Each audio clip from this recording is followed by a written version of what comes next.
प्रणाम। ठीक हो? प्रणाम। ठीक है परी तो।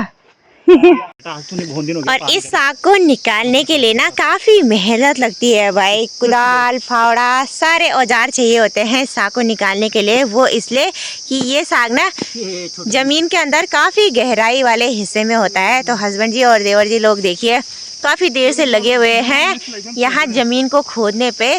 पहाड़ी जंगली सब्जी तल्ड इकट्ठा कर लिया भाई।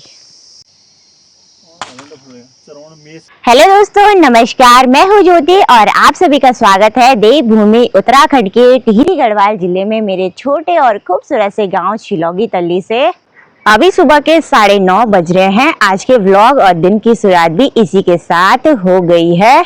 आज मौसम इधर तरफ बिल्कुल सुहावना सा है। प्यारी सी तेज धूप खिली हुई है और दूर के पहाड़ों में देखिए धुंध ही धुंध छाई हुई है। सर्दियों में ना ऐसी धुंध इन पहाड़ों में ना रोजाना छाई रहती है जिससे ना दूर के नज़ारे बिल्कुल भी दिखाई नहीं देते हैं। अब इन पहाड़ों में सुबह और शाम के समय खूब ज्यादा ठंडिंग भी होने लग गई है और आजकल देखिए हमने गर्म कपड़े डालना भी शुरू कर दिया है। बाकी आज सुबह सुबह हमारे घर का माहौल थोड़ा सा सुनसान सा है। वो इसलिए कि हमारे घर के सभी सदस्य ना अपने अपने काम के लिए निकल गए हैं घर से। सुबह का मैंने छोटा मोटा काम भी निपटा दिया है, नाश्ता वास्ता बना कर तैयार कर दिया है और ससुर जी नाश्ता करने के बाद ना बकरियों को लेकर जंगल चले गए हैं चुगाने के लिए और सासू जी गई हुई थी थोड़ी देर पहले देखिए घास लेने के लिए जंगल की ओर। और देखिए घास लेके वो आ भी गए हैं घर। और अभी देखिए हमारा गोठियाना नीचे पूरा खाली हो गया है क्योंकि बकरियां जंगल चली गई हैं और भैंस हमारी 2 भारी बंधी हुई है। बड़ी वाली भैंस को हमने अंदर बांध दिया है। बाकी हस्बैंड जी, छोटे वाले देवर जी और अयांश गए हैं नीचे खेतों में हल लगाने के लिए और दूसरे नंबर वाले देवर जी और सबसे छोटे वाले देवर जी तो ड्यूटी चले गए हैं भाई हरिद्वार ऋषिकेश जहाँ वो नौकरी करते हैं। और अभी मेरी भी तैयारी है नीचे खेत में जाने के लिए। खेत में ना थोड़ा बहुत धान धंधा करेंगे और वहाँ पे राजमा की दाल की पौध भी है, उसे भी निकालना है। अभी एक बारी में निकलते हैं भाई फटाफट से खेतों की ओर। अब धीरे धीरे करके जंगलों में भी देखिए घास हरी से पीली पड़ने लग गई है। तो सासू जी ने देखिए छाट छाट के लाई हुई है जंगल से घास, काफी सारी घास लाई हुई है और मुझे ठीक नीचे वाले खेत में जाना है काम करने के लिए। सामने वाले इस पपीते के पेड़ पे देखिए कितनी ज्यादा संख्या में पपीते के फल आए हुए हैं और इनमें से देखिए एक पपीता अब धीरे धीरे करके पकने लग गया है। दोस्तों हमारे पहाड़ों में जो भी फल साग सब्जियां रहती है ना वो बिल्कुल फ्रेश प्योर ऑर्गेनिक रहती है बिना किसी मिलावट के, है ना। और बाहर शहरों में तो ऐसा फ्रेश खान पान तो खाने को मिलता ही नहीं है भाई। लीजिए मैं पहुंच चुकी हूँ अपने खेत में। हस्बैंड जी अयांश और देवर जी 1 घंटे पहले खेत में आए थे हल लगाने के लिए और 1 से 1.5 घंटे में देखिए उन्होंने इस बड़े से खेत में पूरा हल लगा दिया है। तो आज हमें हल इस वाले खेत में भी, ऊपर वाले में भी और इसके ऊपर वाले इन तीनों खेतों में हल लगाना है। अब मिलिए हस्बैंड जी से। कैसा लग रहा है 1 साल के बाद हल लगा रहे? अच्छा लग रहा है। तो हमारे पहाड़ों में अभी भी पहाड़ी पुराने पारंपरिक तरीके से खेतों में हल लगाया जाता है बैलों से। और अयांश भी देखिए हल लगाने का आनंद ले रहा है भाई अपने चाचा के साथ। बैल बिल्कुल नहीं जा रहे भाई देवर जी के साथ। बरसात के सीजन में जो भी फसलें हमने अपने खेतों में बोई थी आजकल सभी तरह की वो फसलें पककर तैयार हो गई हैं और उन फसलों को हमने देखिए अपने खेतों से निकाल भी दिया है। कुछ दालें ऐसी रह गई हैं जो कि नीचे के खेतों में हरी हो रखी हैं। अभी इन दालों को पकने में ना कम से कम 1 से 1.5 महीने का समय तो लगेगा ही। नीचे वाले खेत में हमने पूरे झिलंगे वाली दाल बोई हुई है।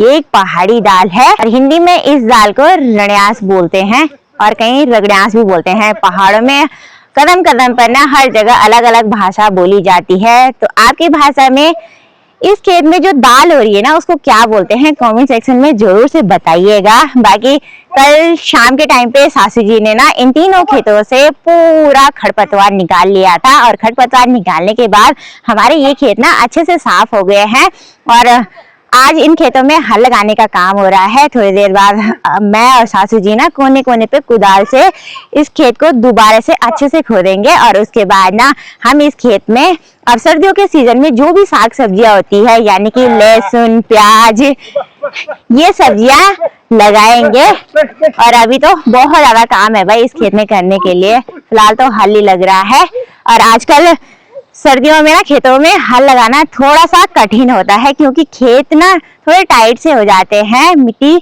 जम सी जाती है, कठोर हो जाती है। बरसात के सीजन में तो खेती करना काफी आसान होता है सर्दियों के मुताबिक। इस पूरे बड़े से खेत में देखिए ससुर जी और ने लकड़ियां लगाई हुई है इस झिलंगे की दाल को सपो देने के लिए। और दाल की बेलें देखिए काफी बड़ी बड़ी हो रखी है और दाल की फलियां तो इन पौधों में इतनी ज्यादा संख्या में आई हुई है ना, तो सोचिए दाल कितनी होगी। मेरे ससुराल टिहरी गढ़वाल साइड ना ज्यादातर दाल की खेती की जाती है। यहाँ पे ना मोटा अनाज बहुत कम होता है। मेरे मायके में मंडवा, झंगोरा ज्यादा बोया जाता है बरसात के सीजन में। और इधर साइड ना पहाड़ी अनेक तरह की दाल बोई जाती है जैसे राजमा, रण्यास और तोर, लोबिया, यही ज्यादा दालें होती है यहाँ पे। डाली डाली फूलों की तुझको बोला। ठीक नीचे वाले खेत में हमने अदरक लगाई हुई है। अदरक देखिए काफी हरी हो रखी है। अदरक को अभी निकालने का समय नहीं हुआ है। जब ये अदरक के ऊपर ऊपर की ये घास ना पीली पड़ जाएगी उसके बाद ही हम लोग अदरक को निकालते हैं। बाकी यहाँ से ठीक नीचे पे एक गदेरा बहता है और गदेरे में देखिए पानी का इतना ज्यादा जल स्तर है कि यहाँ तक ना पानी के बहने का शोर सुनाई दे रहा है। बाकी हमारे खेतों के आसपास खूब सारा चारा पत्ती के पेड़ हैं।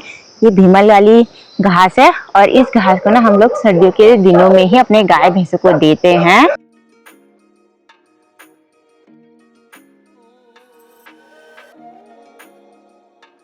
हस्बैंड जी तो अपना मस्त से हल लगा रहे हैं और देवर जी और अयाज की मस्ती देखो डंडे पे झूला झूला जा रहा है। अयाज मजा आ रही बहुत।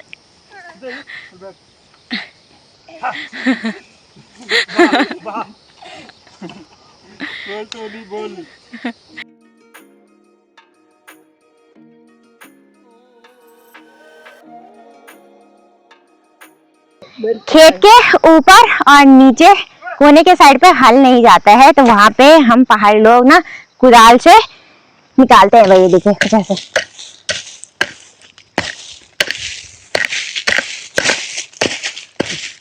हाँ, हाँ।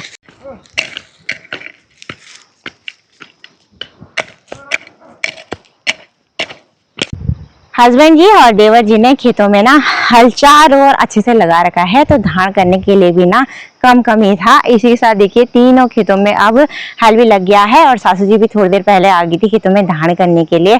अभी दिन बढ़ने के साथ साथ धूप भी बहुत तेज होने लग गई है और अब हमारी भी तैयारी है भाई घर पे जाने के लिए। दिन का खाना भी अभी मुझे बनाना है, साथ ही मैंने ना कपड़े भिगाने के लिए भी डाले हैं, उनको भी धोना है। तो अब चलते हैं भाई घर की ओर। अब है भाई मेरी ड्यूटी इन कपड़ों को धोने की। तो यहाँ पे मैंने दोनों टब में ना कपड़े भिगाने डाले हुए हैं। सुबह से कपड़े अच्छे से भीगे हैं। अब एक बारी में धुल देते हैं अच्छे से, उसके बाद मिलते हैं भाई आपको। कपड़े भी अच्छे से धो दिए हैं और साथ ही धूप में सुखाने के लिए भी डाल दिए हैं। और अभी हस्बैंड जी भी आ गए हैं खेतों से वापस घर और अब हम दोनों की तैयारी है दिन का लंच बनाने की। आज के लंच में हम बना रहे हैं लोबिया की दाल। तो दाल भी पूरी गल गई है। हस्बैंड जी अभी देखिए प्याज, टमाटर, हरी मिर्च काट रहे हैं मसाले के लिए। और इसी के साथ आज हमारे घर मेहमान भी आ गए हैं। मेहमान आए हैं बड़ी वाली ननद जी। गब्बू इधर आ, प्रणाम ही कर रहा है।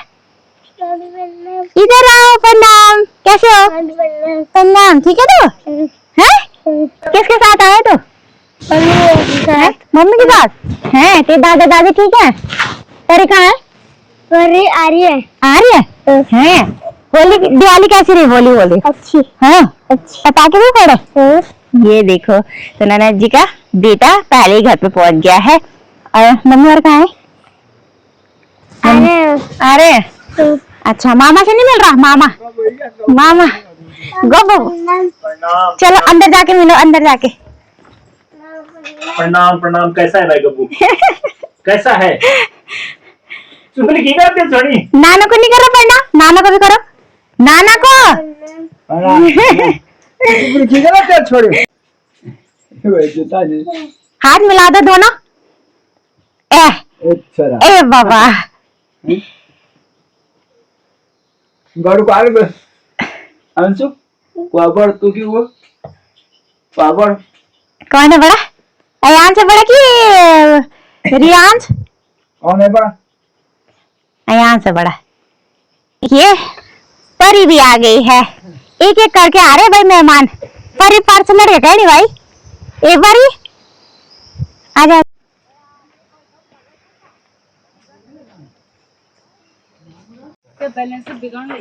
हेलो प्रणाम, ठीक हो? परी प्रणाम, ठीक है परी तो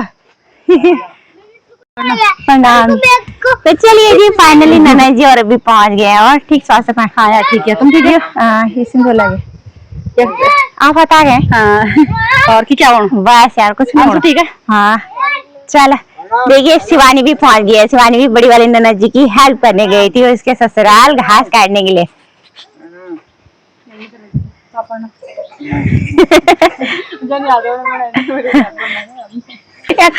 खाना बनाना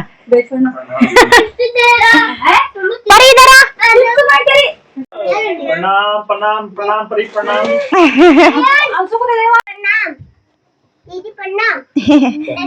बुआ से भी मिला। चलो बुआ से आजा आजा चल यार अब खाएगा। चल चल चल चल प्रणाम कर दे। बुआ प्रणाम। प्रणाम प्रणाम। ठीक है तो हाँ कैसा है? अच्छा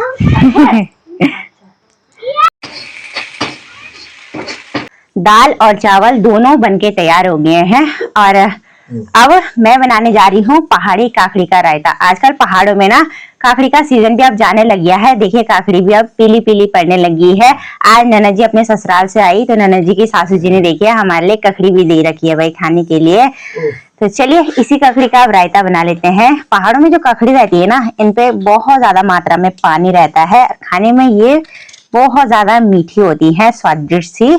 अब एक बारी में एक टुकड़े से ना हम रायता बना लेंगे और बाकी सलाद के लिए काट लेंगे।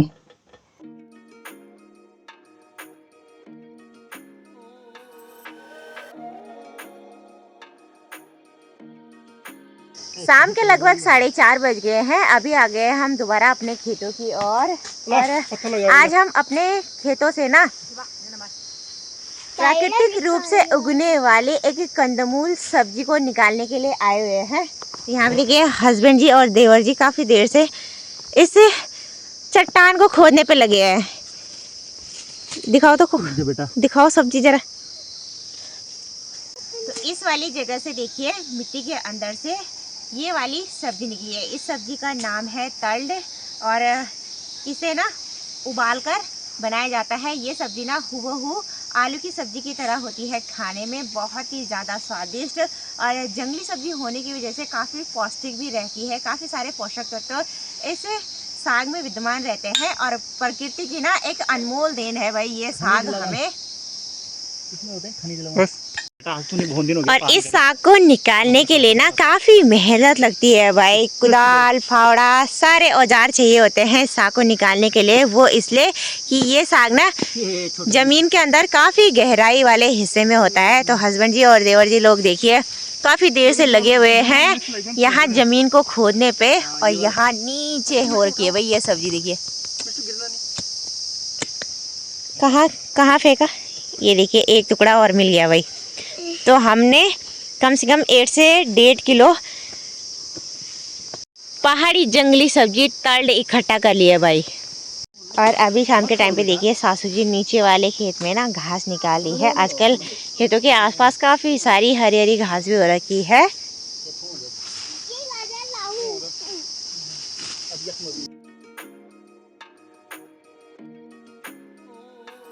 एक से 1.5 घंटे हस्बैंड जी और देवर जी ने खूब मेहनत की और ज़मीन के नीचे से देखिए थाली भर के ना कंदमूल सब्जी तल्ड निकाल ली है।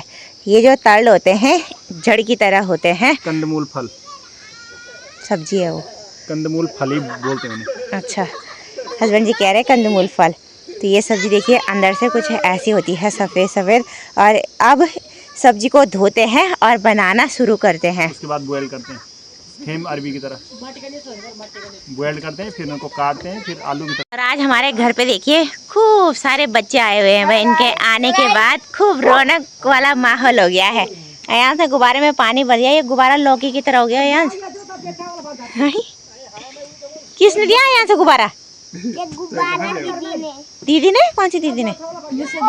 अच्छा ये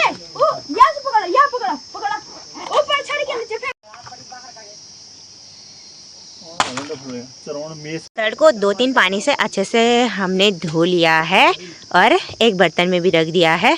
इस साग को हम लोग काटते नहीं है, इसे ना हम एक बर्तन में रखकर सीधे चूल्हे पे उबालते हैं। अब एक बार चूल्हे पे पतीला चला देते हैं। चूल्हे पे थोड़ी देर पहले मैंने आग जला ली थी और अभी देखिए पहाड़ों में चारों ओर से धूप जा चुकी है, पूरी तरह सनसेट हो गया है। और अभी हमारे घर के सभी सदस्य एक एक करके अपने कामों से घर भी लौटने लग गए हैं।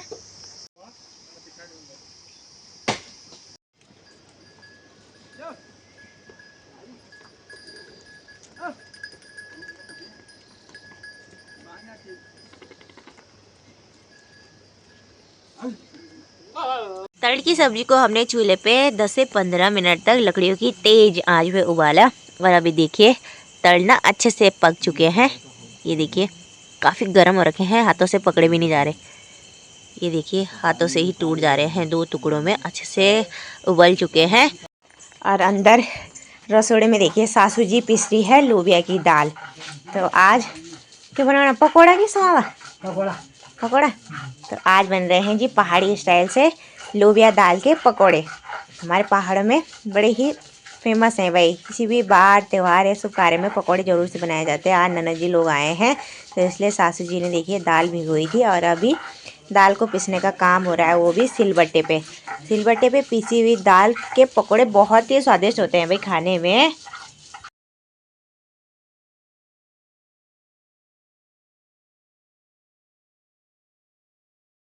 आंगन में शिवानी गर्मा गर्म रोटियां बना के तैयार कर रही है। और अंदर वाले रसोई घर में देखिए सासू जी सिलबट्टे पे दाल पीस रही हैं। हस्बैंड जी देखिए तर्ड में ना छोका लगा रहे हैं। ये देखिए तो हमारे तर्ड की सब्जी भी बनके तैयार हो गई है। जखिया का तड़का मारा है।